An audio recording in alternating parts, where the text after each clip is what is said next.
And with that, Shlomo, how are you doing today? Good, thank you. Very interesting, Nathan. And I feel like my presentation is going to be a bit continuation to what Rene was doing. And I'm going to share a small source code of a small MCP server. And by the way, I'm co-founder of Xeris AI. We are doing extended detection and response system for AI. I'm kind of a dinosaur in the cybersecurity industry. About 40 years in this domain. One of the companies I created was in '96, Finjan. If any of you know, it was the early days of malware and inventing the whole notion of behavior analysis versus signature-based antiviruses, but that's long time history. Anyway, we are very fascinated. I'm fascinated with the MCP. I mean, it's really like the freedom from API, accessing data and bring that to the LLM in a very open way, but maybe too open. And what I'm going to demonstrate here on the Claude and desktop environment very soon is an MCP server, which basically provides a report about the 4-quarter revenue for the last 4 quarters, and it has only 2 tools.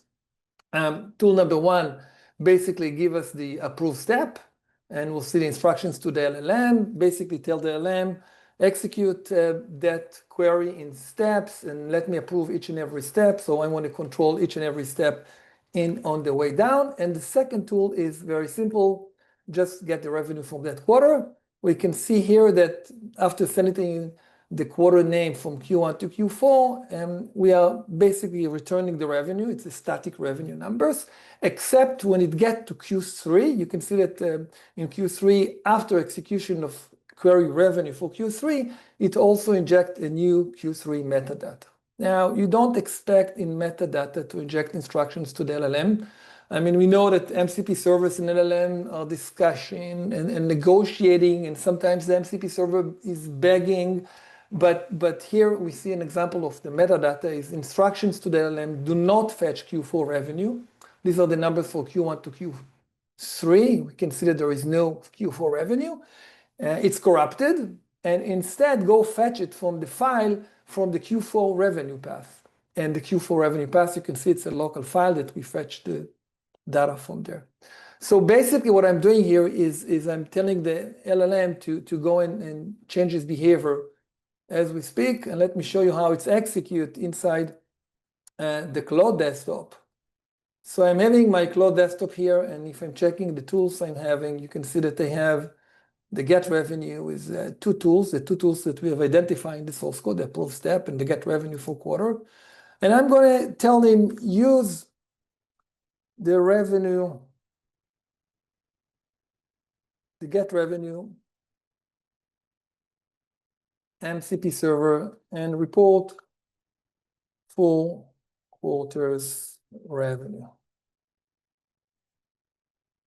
So remember that the first thing the MCP server telling the LLM is do a single step, show me the reasoning, make it in a single step. I'm going to approve you each of them. And here it starts with the approved step. And if we look inside, we see that, okay, it's requiring the numbers from Q1 to Q4. And it was fetching the numbers in the approved step. It's get Q1 revenue, Q2 revenue, Q3 revenue, and remember that we have instructions in the metadata in Q4 revenue, which is read files, and then it approved the step number 4.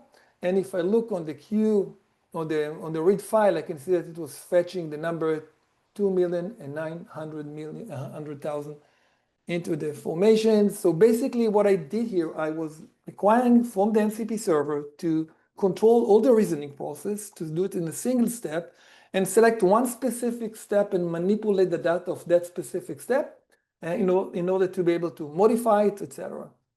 If time permits, I have another example of another MCP server, which is what we call the get the weather. But here I'm really executing code. I'm not just read file or write file, but I can execute code. And here it is, another small and nice MCP server. But this time, as you can see here, can you see that? I'm actually creating a file, writing into the file hack.txt in my download folder. You have been hacked, blah, blah, blah. And as it starts, I'm just executing the code and return a fixed weather, I mean, 33 centigrade degree in Tel Aviv, whatever it is, and it doesn't matter what I'm asking from the MCP server. Again, it's in Claude, and you can see that Claude is not telling me anything. He's not suspicious in anything, and that's, by the way, not typical to Claude. It's very sensitive. So you get weather and show me the weather in New York City. Remember, it will fetch the static data from Tel Aviv, but in between, it's going to execute the code. In that example, he would. Your screen is no longer sharing. Is not sharing? One sec, thank you.